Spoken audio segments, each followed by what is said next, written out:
नमस्कार, मी कविता मायलेक किचनमध्ये तुम्हा सर्वांचं स्वागत करते. तर आज आपण हिरव्या मुगाचे पौष्टिक डोसे कसे बनवायचे हे बघणार आहोत. तर चला लगेचच रेसिपीला सुरुवात करू.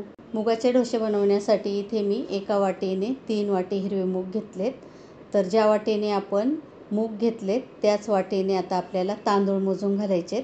तर 3 वाटी मुगासाठी 1 वाटी तांदूळ घालायचे. डोसे करण्यासाठी हे मूग व तांदळाचे प्रमाण एकदम परफेक्ट आहे, त्यामुळे डोसे एकदम असे व्यवस्थित होतात. तर आता हे तांदूळ आणि मूग आहे ते आपल्याला 2 ते 3 पाण्याने स्वच्छ धुवून घ्यायचं आहे. तर इथे मी आता मूग आणि तांदूळ 2 ते 3 पाण्याने स्वच्छ धुवून घेतलं आहे आणि त्यामध्ये आता भरपूर असं पाणी टाकून घेतलं आहे. तर मूग बुडून असं भरपूर वरती असं पाणी राहिलं पाहिजे, एवढं असं पाणी घालायचं आहे. आणि आता हे सर्व आपल्याला 4 ते 5 तास चांगलं भिजवून घ्यायचं आहे. पण इथे मी आता सकाळी डोसे करणार आहे, त्यासाठी आता हे मी रात्रभर भिजत ठेवणार आहे आणि मग नंतरच सकाळी आपण पाहूया. आणि तुम्हाला जर खूप कमी वेळात भिजवायचे असेल तर त्यामध्ये थोडंसं कोमट पाणी टाकायचं, मग ते व्यवस्थित लगेच पटकन भिजतात. तर इथे तुम्ही बघू शकता रात्रभर मी मूग भिजत ठेवले होते, तर किती मस्त असे भिजलेत. सर्व असं पाणी ॲब्झॉर्ब केले मुगांनी आणि मूग असे फुलून वरती सुद्धा आलेत. तर आता हे मूग आणि तांदूळ आहे ते आपल्याला बारीक असं वाटून घ्यायचं आहे. त्यासाठी इथे मी एक मिक्सरचं भांडं घेतले, त्यामध्ये आता हे मूग आणि तांदूळ घालून घेते. तर इथे तुम्ही बघू शकता थोडे असे मूग मी मिक्सरच्या भांड्यामध्ये काढून घेतलेत. तर वाटताना आता त्यामध्ये आपल्याला बाकीचं साहित्यसुद्धा घालायचं आहे. 2-3 हिरव्या मिरच्या, 1 इंच आल्याचा तुकडा आहे तो असा बारीक कापून घेतला आहे मी, थोडीशी कोथिंबीर आणि 1 चमचा जिरे घालायचे. तर वाटताना खूप जास्त पाणी नाही घालायचं, थोडं थोडं पाणी घालूनच हे आपल्याला असं बारीक वाटून घ्यायचं आहे. तर इथे तुम्ही बघू शकता कसं मी वाटून घेतले बारीक, खूप जास्त असं पातळसुद्धा नाही केले. तर आता असेच मी हे सर्व मूग आहे ते वाटून घेते. तर इथे तुम्ही बघू शकता सर्व मूग माझे वाटून झालेत आणि मी ते असे टोपामध्ये काढून घेतले आणि मिक्सरच्या भांड्यामध्ये आता अजून थोडंसं पाणी घालून मिक्सरचं भांडं धुवून टाकले त्यामध्ये. आता त्यामध्ये मीठ टाकायचे चवीनुसार. तर मीठ टाकल्यानंतर आता पळीने व्यवस्थित असं मिक्स करून घ्यायचं आहे, कारण आपण पहिले मूग वाटताना त्यामध्ये जिरे वगैरे मिरची सर्व टाकलं होतं आणि बाकीचे मूग असेच वाटले होते. आता ते सर्व असं व्यवस्थित असं मिक्स करून घ्यायचं आहे आणि 2-3 मिनिट तरी असं व्यवस्थित पळीने हलवून घ्यायचं आहे, त्यामुळे मस्त असं बॅटर एकजीव होतं. तर आपलं हे बॅटर तर आता डोशासाठीचं तयार आहे, ते आता बाजूला ठेवूया आणि आता चटणी बनवून घेऊया.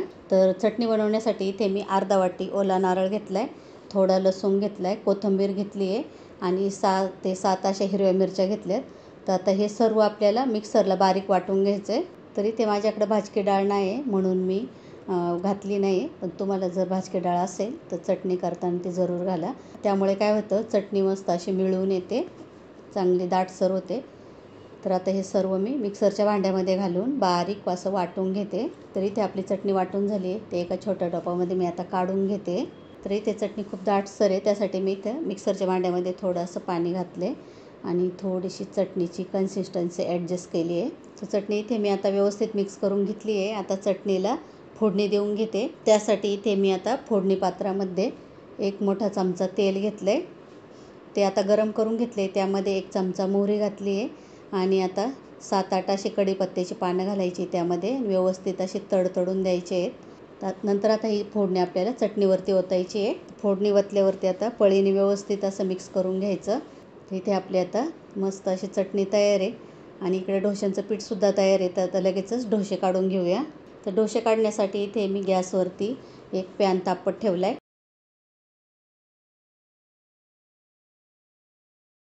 तर मी असं थोडंसं तेल टाकून टिश्यूने पूर्ण असं तव्याला पुसून घेतलं आहे आणि आता एक पळी असं बॅटर घ्यायचं आहे आणि ते तव्यावरती टाकायचं आहे आणि पळीने असे गोल गोल फिरवत डोसा काढून घ्यायचा आहे. तर जेव्हा आपण डोसा काढतो तर पळी अशी फिरवताना बिलकुल अशी उचलायची नाही, एकदा टेकवली की तशीच असं गोल गोल फिरवत असा डोसा तयार करून घ्यायचा आहे. आणि डोसा घालून झाला की लगेचच उलटणींनी कढईने असं तेल सोडून घ्यायचं. इथे मी व्हिडिओमध्ये दाखवलं आहे त्याप्रमाणे असं सर्व बाजूंनी व्यवस्थित असं तेल सोडून घ्यायचं आणि आता मीडियम गॅसवरती हा डोसा मस्त आपल्याला भाजून घ्यायचा आहे. तर एका साईडने डोसा भाजत आला की लगेच असा डोश्याच्या कढया आहेत त्या अशा उचकल्या जातात, मग समजून जायचं आपला डोसा खालच्या साईडने असा भाजला आहे आणि वरून असा थोडा हलकासा ब्राऊनसुद्धा आपल्याला दिसतो. तर इथे तुम्हाला व्हिडिओमध्ये दिसतच असेल डोशाच्या कढया आहेत त्या अशा थोड्या उचकल्या ते. आता हा डोसा आहे ना तो आपल्याला पलटी करून घ्यायचा आहे, कारण तो एक साईडनी मस्त असा भाजून झाला आहे. उलटणीच्या साह्याने आता तो मी पलटी करून घेते. वाव, काय छान कलर आला आहे. तर एका साईडने हा डोसा आपला मस्त भाजला आहे. आणि तुम्हाला जर वाटलं काय हा डोसा पलटी नाही करायचा आहे तरीसुद्धा चालतं, एकाच बाजूने भाजलं तरीसुद्धा. तर आता दुसऱ्या साईडने सुद्धा मिनिटभर हा डोसा मी चांगला भाजून घेतला आहे आणि परत आता पलटी करून घेतला आहे.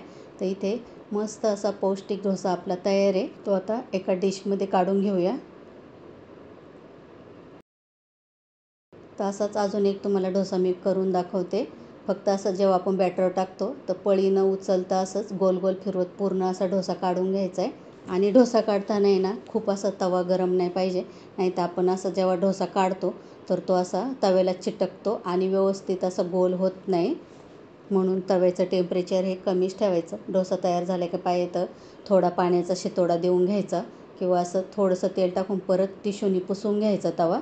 मग बिलकुल असे डोसे तव्याला चिटकत नाही आणि व्यवस्थित असे गोल गोल घरीत मस्त असे डोसे तयार होतात.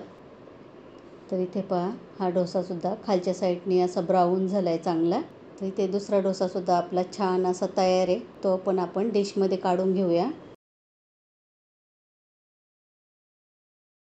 तर आता बाकीचे डोसे आहेत ते सुद्धा मी असेच बनवून घेते. आणि हे डोसे आहेत ना गरम गरमच असे खायला घ्यायचे, कारण थंड झाल्यावर नरम पडतात. तव्यावरून काढला की लगेच असं ताटात घ्यायचा आणि मस्त असं एन्जॉय करायचा. खूप छान लागतात. तर इथे आपले मुगाचे डोसे आणि चटणी तयार आहे. तर एकदा तुम्ही नक्की बनवून बघा. एकदा जरी तुम्ही बनवले ना तर घरातले नेहमीच तुम्हाला बोलतील की असेच डोसे कर, खूप छान लागतात आणि सगळेच जण एकदम अशा आवडीने खातील. तर आजचा हा व्हिडिओ आवडला असेल तर लाईक करा. चॅनलवर नवीन असाल तर सबस्क्राईब करा. तर परत भेटूया अशाच उपयोगी आणि छान व्हिडिओमध्ये. तोपर्यंत धन्यवाद.